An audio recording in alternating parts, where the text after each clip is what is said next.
Bye. Well, Bye. good evening. Welcome to our continuing series on the Siddur, the Jewish prayer book. Still very much in the beginning of the morning service, the blessings of the morning.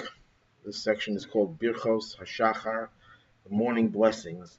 See, the Jewish system of prayer is divided into many different segments.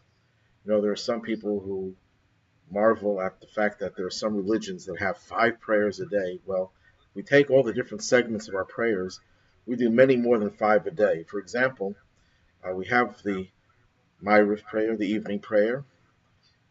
Then that's 1. Before going to bed, there's a separate prayer, so that's 2. In the morning, we have Shacharis, the morning prayer, but that's composed of morning blessings, which in many communities, such as in Chabad, are said in the morning before the morning service, before one goes to the synagogue.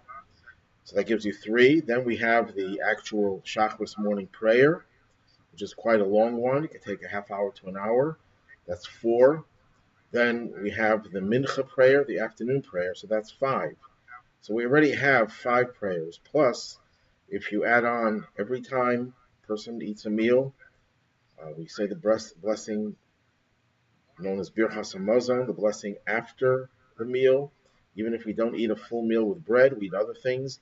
If we eat enough of it, we have to make a special blessing afterwards. And of course, any amount that we eat, we make a blessing before. Go to the bathroom, there's a blessing we say for that after we go out of the bathroom and wash our hands. So in the course of a day, we can have 10 to 20 different prayers that are said, and that is on a daily basis. But now we're just dealing with the morning prayer, the Birchos HaShachar. And we already discussed the Moda Ani, the first prayer that a person says upon awakening in the morning, in which we thank God for having restored our soul. But, as we noted in an earlier class, God's name is not mentioned in that prayer. It's not mentioned. It's alluded to when we say the King, eternal living King, but the words that are used in the Torah and in the prayer book for God are not mentioned. And the reason for that is that when a person wakes up in the morning, the first thing you have to do is acknowledge that you're alive, that God gave you back your soul. However, because we slept through the night and our hands are not clean physically and ritually, something we discussed in the past, one is not permitted to say God's name before washing one's hands. But this prayer you have to say before you wash your hands, the very first thing in the morning when you wake up. So the compromise is, or to solve the problem is, we say the prayer, but we don't mention God's name. That was the Modani prayer. Then we said the prayer that we say after washing our hands. Then we say a prayer that we say anytime we go to the bathroom, take care of our biological needs in the morning and any time during the day, but certainly in the morning. There's a special prayer to thank God that our whole plumbing system functions in a healthy way, in a healthful way. That's where we got up to, and now we are going to discuss another prayer called Elokai, my God, Neshama, the soul. And this prayer is one in which we thank God for giving us back our soul. And the question, of course, arises, this is a repetition of the Modani. That was the very first prayer we already said upon awakening that we're grateful to God for having restored our soul to us. So why do we have to repeat this prayer? And there are 2 basic answers to this. Number 1, there was something missing in the first prayer. The first time we said this formula of thanking God for having been given a new lease on life every morning, because that prayer, the Modani, we already mentioned, does not have a mention of God's name. Well, not mentioning God's name is something that we have to accept under the circumstances that we cannot say God's name when our hands are not clean. But nevertheless, we want to say God's name, and therefore we repeat this prayer. But this time, since we have already washed our hands and our body is clean, we are able to thank God by directly mentioning God's name several times. That's one reason why this prayer is repeated. Another reason is that Modani is very general, very vague. We're thanking God for having restored our soul to us. We don't say very much about the soul, the nature of the soul, the relationship of the soul to us.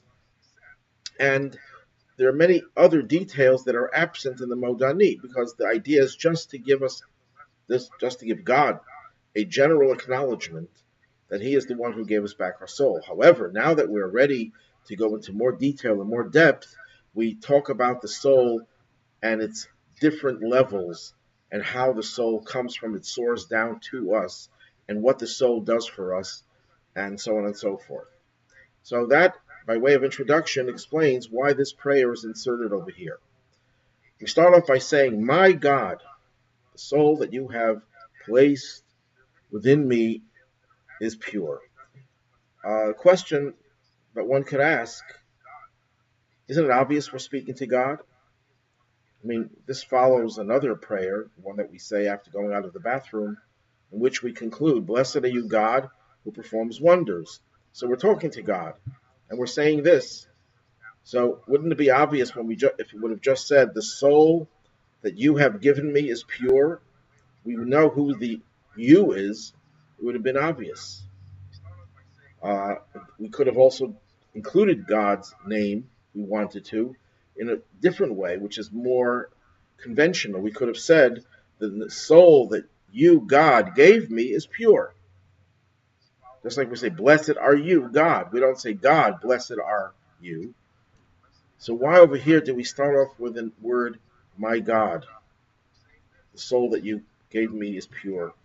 I didn't see anyone giving an answer to this question, so I'm going to attempt an answer based on some point that we made at the very beginning of this series when we started the Moda Ani.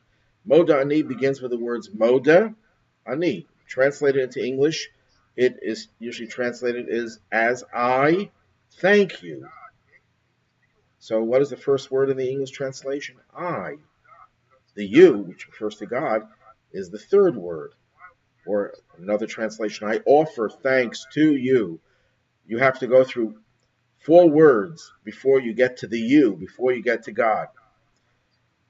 But that's not how it is in the Hebrew. In the Hebrew, the first word is moda, which means thanks. The "I" does not come first. The "I" comes second. First, you talk about your gratitude that you offer to God. Because the focus of our prayers should always be God and what we give God, rather than "I am doing this." Now, even though in many other prayers the word God is not the first word, but nevertheless the word "I" is also not the first word. So over here, when we're talking about the soul that is within me, you don't want the "me" to be the focus. You want God to be the focus. Then we continue, "My God, the soul that you place within me is pure. You created it, you formed it, you blew it into me, and you protect it inside me." Okay, we'll stop at that point. We go through many different phases over here. First, we start by saying that the soul is pure. In other words, the soul exists. We're already talking about a soul, and we're describing it as pure. Right after that, we say, "You created it." 1 second. We already have the soul. It has already been created. So why does it have to repeat itself by saying, "The soul that you have placed within me is pure"? You created it. It should have said, "The soul that you created within me is pure." Because the first thing is the creation of the soul. And the answer is, the soul is not a creation.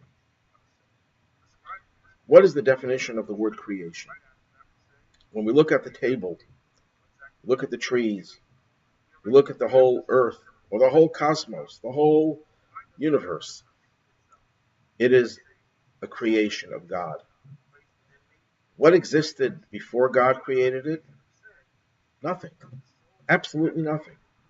Nothing could possibly exist if it wasn't created by God. God must exist, nothing else must exist. It exists because it was created. By virtue of God's creative power, the universe exists. Absent God's creative power, there is no universe. It has no basis. It has no, you could say, a seed, a potential to exist. Because there are a lot of things in this world that don't exist at every point in time. They come into existence, but they come into existence from a potential state. And from that potential state, it becomes actualized. So you could say that everything that comes from potential to actuality existed in a potential state, but changed into a actual state. That's not true about the universe. The universe, its potential state is a creation. Before the potential state was created, there was no potential of a potential of a potential ad infinitum. You can go on forever. You will never be able to trace it back to a single point from which everything else emerges. Whatever that point would be, that point was created out of absolute nothingness. That's the definition of a creation, that it has no inherent existence. Not so the soul. The soul that God placed within us is pure. That means that the soul transcends creation. The soul has a source in the divine realm, in the words of Kabbalah, in the world of Atzilus, the world of emanation. That's a world of godly energy, potent, comprehensive, godly energy. And the soul is rooted in that world. So that's why we start off by saying, the soul that you gave me, Tahorahi, it is pure, it is radiant, it is godly, it is divine, and transcends creation. But then the question reverses itself. If we just concluded that the soul is not a creation, it is always there, it's a part of God, as it were, then why does it say right after that, you created it?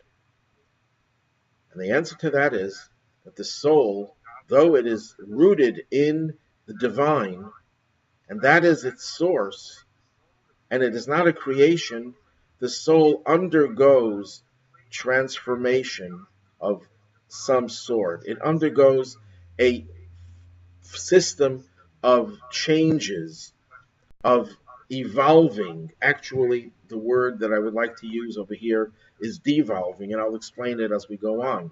The soul goes through a procedure where it becomes more and more attuned to the levels of existence that are creations. You see, here we have a problem, a challenge would be a better word. The soul is divine, the world is a creation.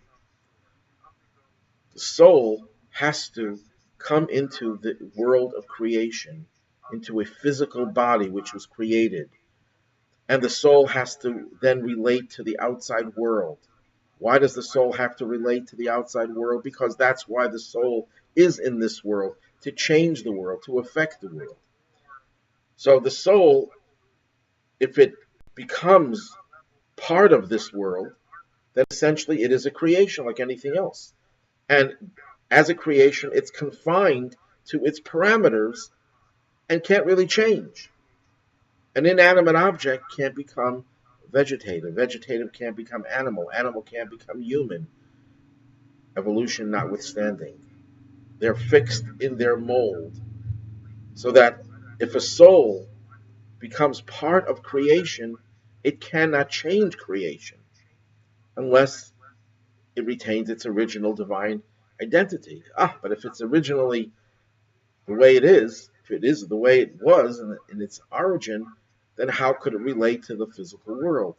So the soul goes through a process where it would seem that it's changing, that it's going through the same procedures of creation that everything else goes through, but it always retains its initial purity. That's why it starts off by saying, the soul that you put in me, that means the soul that comes in my body, that animates my physical existence, that relates to the outside world, that soul is pure. It retains its status of purity that no other creation in existence possesses. And therefore, the soul, while it can enter into this world, it goes through a transition of sorts, it nevertheless retains its divine purity. And the soul's itinerary is a four-stage itinerary. The soul starts off in the state of purity, and it goes through four levels. The state of purity is considered to be the world of Atzilus, the world of emanation. The world of Atzilus is a world in which the divine is totally dominant. There's no sense of an outside entity. There's no sense of something being separated from God. It's in a state of ayin, of total surrender to God. Anything that exists in the world of Atzilus, namely the souls, are in a state of union with God. The word Atzilus has two related meanings. It's related to the Hebrew word Eitzel, which means nearby, something that is in close proximity. The world of Atzilus is in close proximity to the divine, the essence of God. But it also comes from a word emanation, just like light emanates from its source. It's not a separate entity from its source. It only reflects its source, but it's totally devoted to and not independent of its source, because as soon as you cut the source off from the light ceases to be present. So that the world of emanation is a world that is totally reflective of its divine source. And in that state, the soul is born, so to speak. That's the nature, the innate nature of the soul. And that's what distinguishes it from every other creation. Other creations, in relation to their source, are something that comes out of nothing. The something represents its identity, its selfhood. And this selfhood could, on occasion, recognize that there's something above it that created it, but it never is able to escape its own selfhood. It can never surrender its identity to something higher. Unlike the soul, which, because it is pure and rooted in the world of Atzilus, always has that ability to surrender itself to this state of nothingness. It's called in Hasidic jargon bittul, nullification, self-abnegation. That's its natural state. Practical difference between what we're talking about as the soul and other creatures that do not have a soul, including angels, which are spiritual beings, is that any being, because it's a creation, lives for itself. It's self-identified, and anything outside of itself is novel. It's not its natural, innate, default state. So if you want creation X to recognize God, it has to do so against its nature. It's surrendering something for something higher. It's like a servant serves its master. The soul is like a child in its relationship with its father or mother. It's a natural bond. It doesn't have to be created. You don't have to say, I am now going to surrender myself for something bigger than myself. That's one difference between a soul and any other creature, including the most spiritually advanced creatures that we call angels. Another practical difference is that the soul is able to receive higher revelations than itself. In other words, no matter how much the soul descends into this physical world and undergoes changes in that transition from the state of purity to the state of this physical world, the soul is always able to somehow relate to a revelation of godly energy that is greater than itself. Not so an angel. In other words, an angel is very sophisticated spiritually. But if you would give the angel more energy than it's part of its composition, the way it was created to reflect a certain divine energy, to receive a certain divine energy, the angel cannot survive. The angel will self-destruct.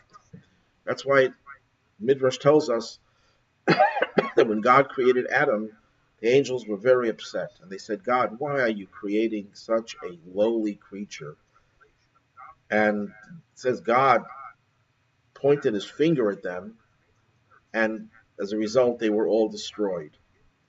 What that means, metaphorically, is that God gave them power more than what they were accustomed to receiving, and they couldn't handle it, and they just disappeared, trying to impress upon them that a soul, even if it's a lowly soul, even if it's someone who is not spiritual, nevertheless, that person can always become receptive to a higher force of spiritual and divine energy. An analogy that is given is like there are two students in a classroom. The teacher starts to talk to the students on a level that is beyond the students. One student gets so confused, so confounded, that he just drops out of the class. He can't handle it. Another student is awed, doesn't understand, realizes that it's above and beyond, but somehow is motivated to struggle, to strive, to finally be able to understand and capture the idea of this teacher. Why? Because the second student is not limited. The soul is not limited. The soul's potential is infinite. And we might be limited at a certain point in time, and when we're challenged, we are able to delve more deeply into the treasures within our soul, the recesses of our soul, to find the means by which we could absorb even higher levels of spirituality. Only a soul can do that. The soul's reservoir is infinite. It's bottomless. There is no limit to where we can go. That's because our soul comes from this state of Atzilus, the state of purity, the state of divinity. Then we go on. You created it. That's the world of Bria. That's the second world. The world after Atzilus, the world of emanation, where the soul originates. There's then Bria, the world of creation. Then there's the world you formed it, world of formation, called in Hebrew Yetzirah. And then you have breathed it into me. That refers to the soul as it comes into this physical world of Asiya, the world of action, the world of physicality. So we have a total of 4 worlds. The Kabbalists tell us that everything in creation is somehow divided into 4. Of course, the essence of everything is 1, but as creation unfolds, everything seems to follow patterns of 4. And it all originates in the name that God uses to create everything. That's the name that we refer to in Hebrew as Havaya, the name of existence. The Yud, followed by the Hey, by the Vav, by the Hey, the Tetragrammaton, the ineffable name. These are all different terms that we use to describe this name, but it's a name of God that we cannot pronounce. We do not know how to pronounce, and we may not pronounce it, even if we knew how to, except the high priest on Yom Kippur would pronounce it. And when Mashiach comes and the Beis Hamikdash is rebuilt, we will again hear the pronunciation of this name. But this name consists of 4 letters, and these 4 letters correspond to the 4 worlds. We are also told that the soul that we have, this godly soul, also consists of 4 different levels. They are known as Nefesh, Ruach, Neshama, and Chaya. Some of you who are a little bit more conversant with Hasidic terminology and Hasidic literature will know that there's a 5th level, and we'll get to that in a moment. But here we're talking about 4 levels of the soul. The world of Atzilus corresponds to the level called Chaya. It's a level of total unity with God, where your own identity is subsumed within God's identity. Then you have the world of Bria, the world of creation. That's where you have an intellectual understanding of God. So God becomes a concept, which the soul can understand, can comprehend. In doing so, there is a separation of sorts. The soul and the consciousness of the soul and God are two separate things. It's just that one soul, with its intellect, is able to assimilate divine knowledge within itself. But whenever you have to assimilate something within yourself, you're talking about two entities. So the unity that exists in the world of Atzilus, that state of unity no longer exists in the soul in the world of Bria, but it's still a pretty sophisticated level. Then we have the level of Ruach, corresponding to the world of Yetzirah, the world of formation. That's a state of consciousness that is emotional, that we have a feeling for God, we have a desire to get closer, we have love for God, reverence for God. This state is one in which there's even a greater degree of separation, because when you deal with emotions, emotions define your own personal identity, your own personal interests, your own personal egos, as it were. And the state of unification with God is less pronounced than it was in the world of Bria, and certainly less pronounced than it was in the world of Atzilus.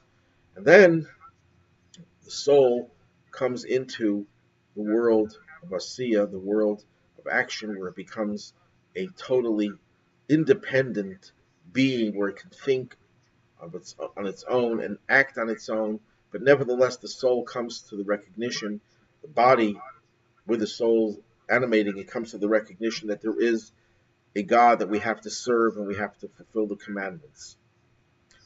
Now, usually when you talk about something going through a procedure, a process, transition, we're used to thinking of things as the more they develop, the more sophisticated they become, the more advanced they become, the more evolved they become. That's where the concept of evolution has so pervaded the modern mind that everything is thought of in terms of things that start off being simple, and the more complex they become, the more advanced they become. Judaism says, no, that's not the way it works. It works the other way around. God is the ultimate abstraction, the ultimate simplicity, the ultimate indivisibility, lack of complexity. That is the highest level. And the soul, as it's rooted in the world of Atzilus, is at its highest and most sophisticated point. As the soul descends through the various levels, the soul goes through a process of what I referred to before as devolution. Instead of becoming more advanced and more sophisticated, it goes downhill in order for it to be able to relate to the physical world. One way of understanding the four different levels, Hasidic philosophy gives the analogy of a healthy person. A healthy person has a heart, has lungs, has all the different organs and limbs, but doesn't feel them, because their life and their consciousness are one. You're not conscious of your heart beating if everything is normal and everyone is healthy. That's the state of Atzilus, where there's no consciousness. There's no sense that the soul says, okay, I'm a soul, and I'm waking up this morning, and I'm going to attach myself and become one with God. No, it's a natural state of oneness with God, the way a healthy person is in a state of oneness with all of his organs and limbs. Then we get to level 2, where there's a sense of, I start to feel my heart. I feel some palpitations. All of a sudden, something is not natural.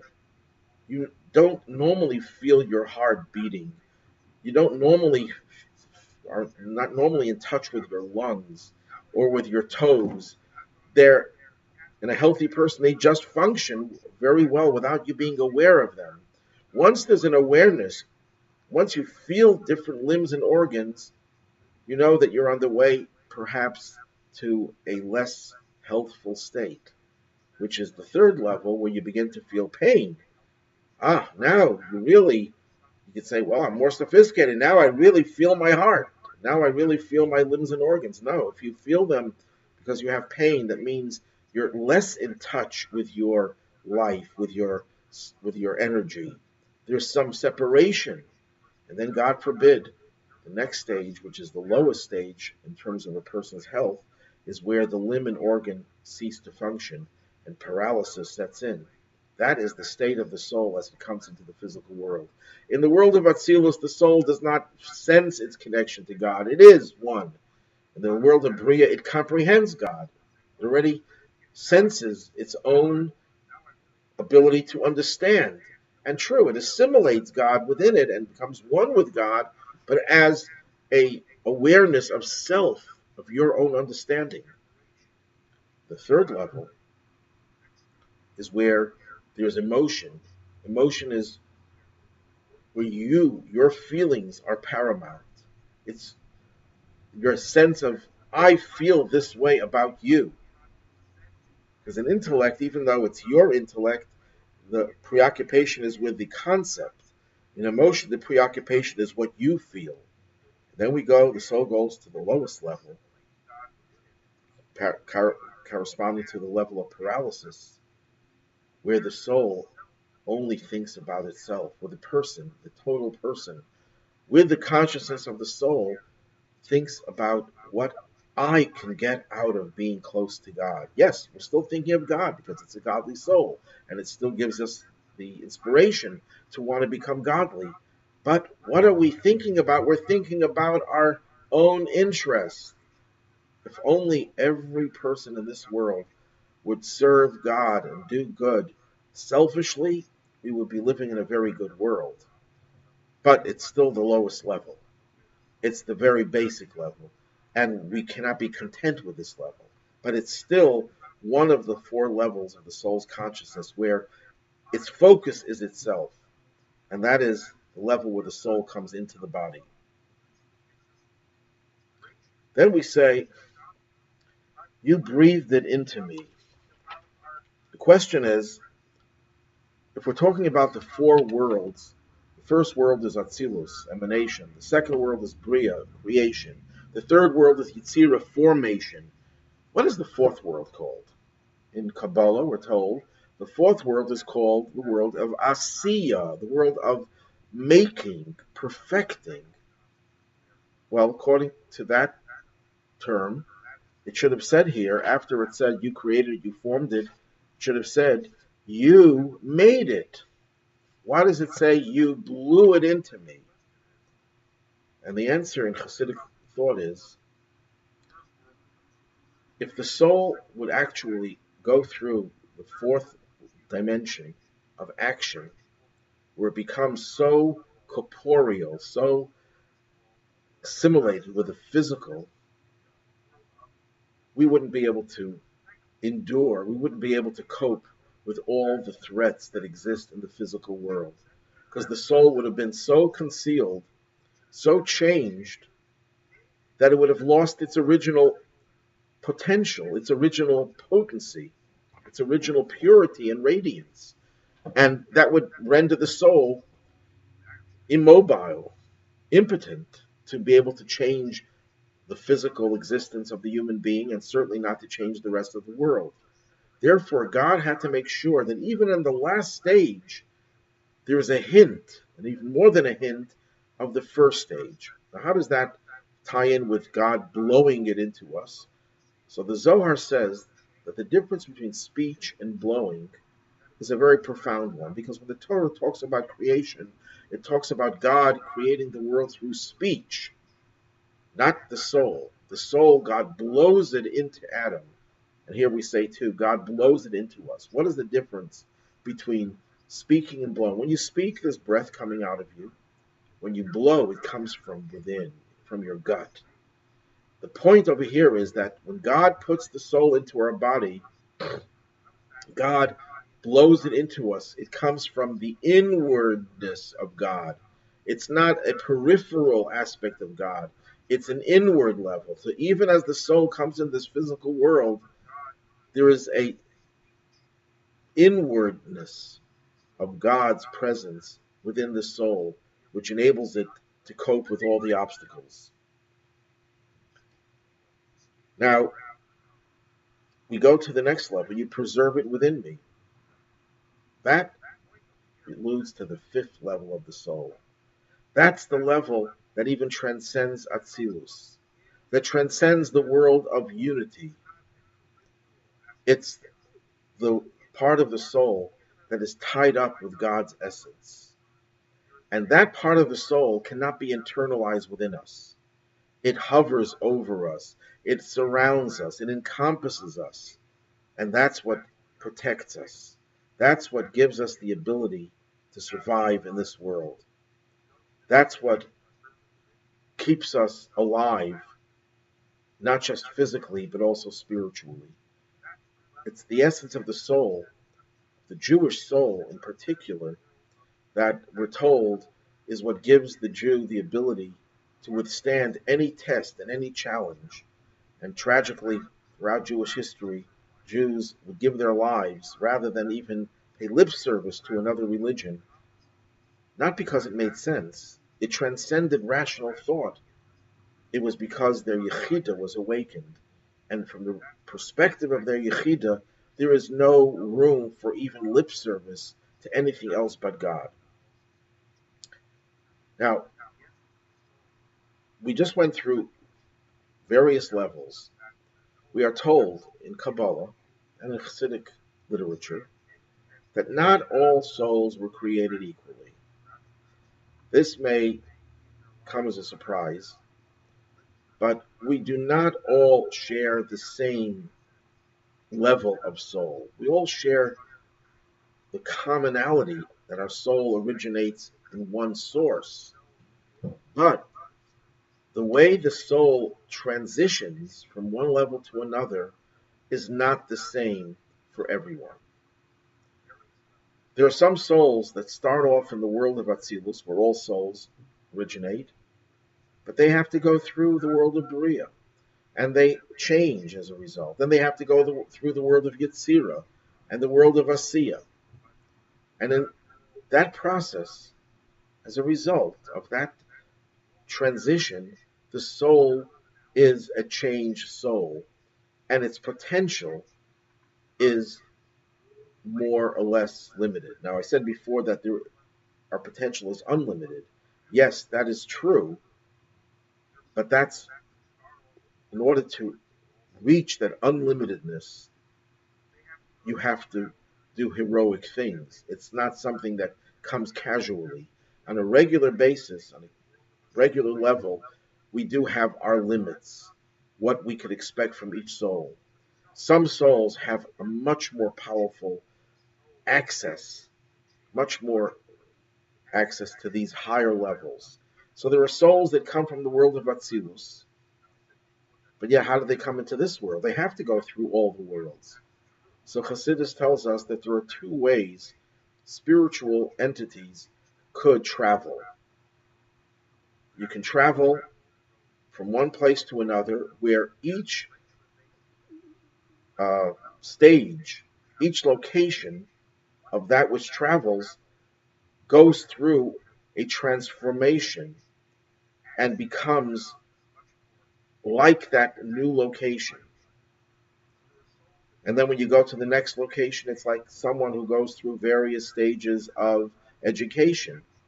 Each level, you become a different person with a different awareness. Well, here it's in the reverse.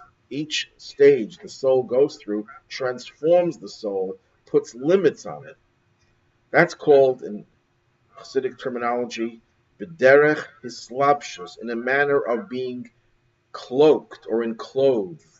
That means you come into a level and you dress yourself accordingly to that level. So you are identified by that level. If a person puts on a uniform of a soldier, you're identified as a soldier. You put on a uniform as a baseball player, you're identified as a baseball player. That defines you and identifies what your role is, what your limits are, what your privileges are, what your strengths are, and so on and so forth. Then there's a transition which is called b'derech maivir. It's only passing through. I'll give you a very mundane analogy, then I'll give you a more precise analogy. The mundane analogy is someone is on a building on the top floor and they have to get to the basement, but every level of the building has different things being created or fashioned that emit certain odors. When you go through each of the levels, those odors attach yourself to your presence. And when you come down to the bottom, someone could tell you we're in each of those 4 levels. But then someone could go through all 4 levels on the outside. There's a rope, and they just slide down the rope. So they went through all 4 levels, but they didn't become attached, or nothing of those 4 levels attached itself to them. It just enabled them to get through from the top to the bottom. A more precise analogy is given in Hasidic thought that when you write something on a piece of paper, the idea that's in your mind, profound, abstract idea, is now written on paper. It went through your fingers, it went through your arm. Does that mean that the idea is in your finger?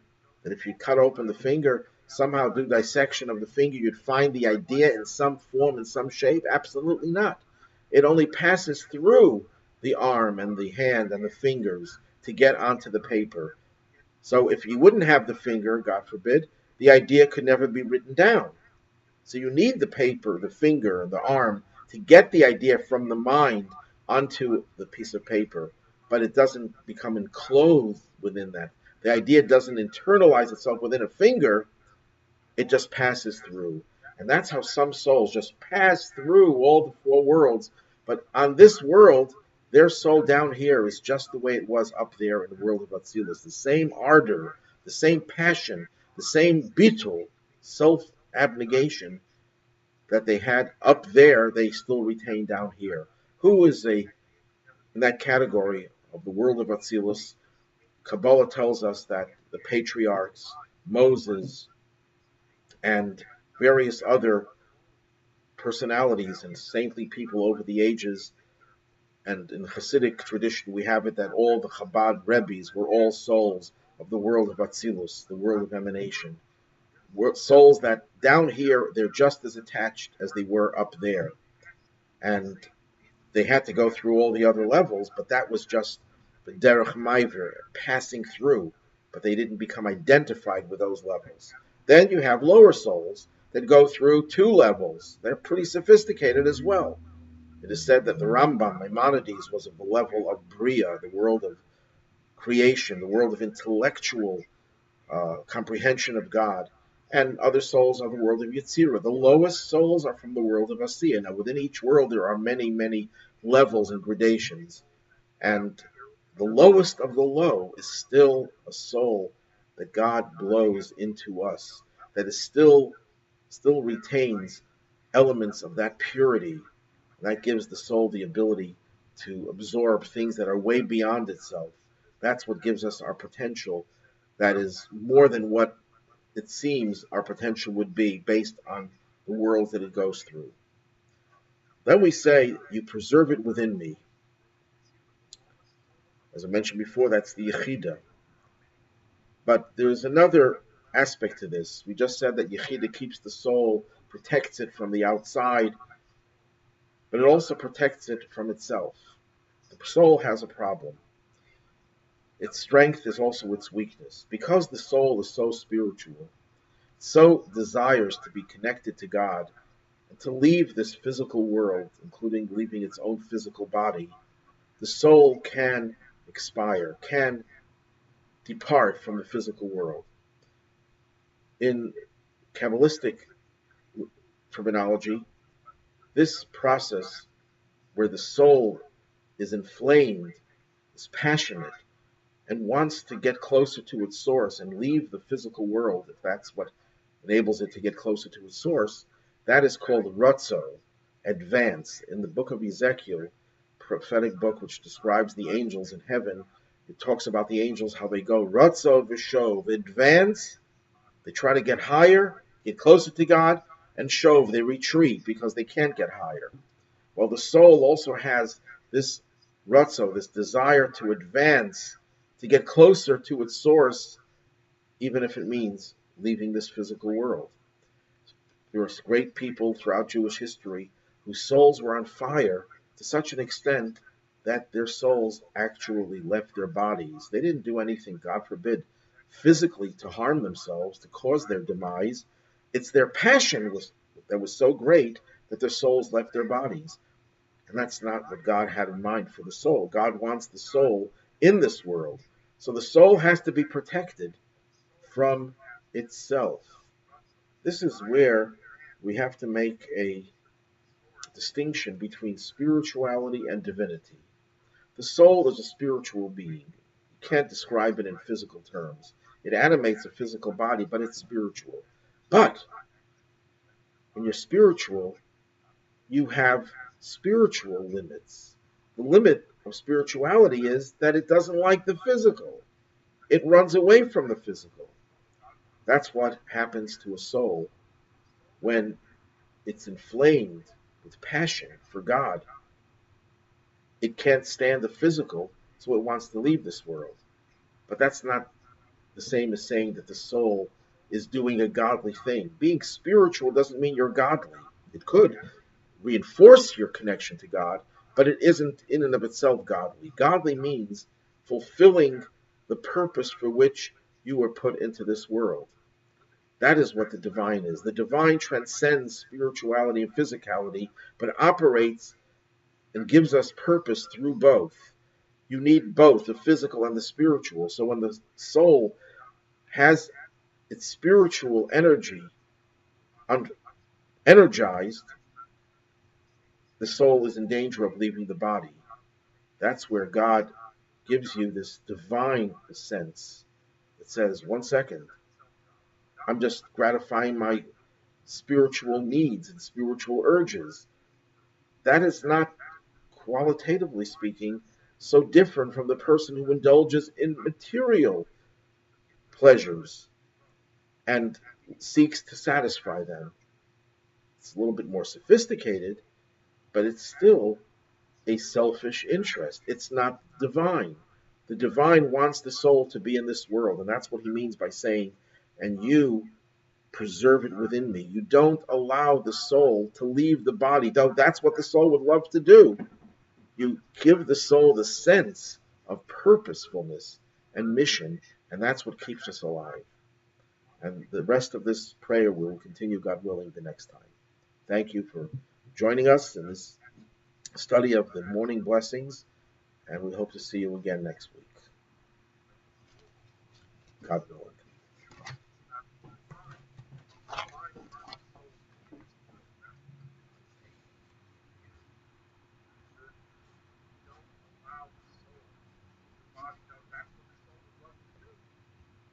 Why am I still hearing myself?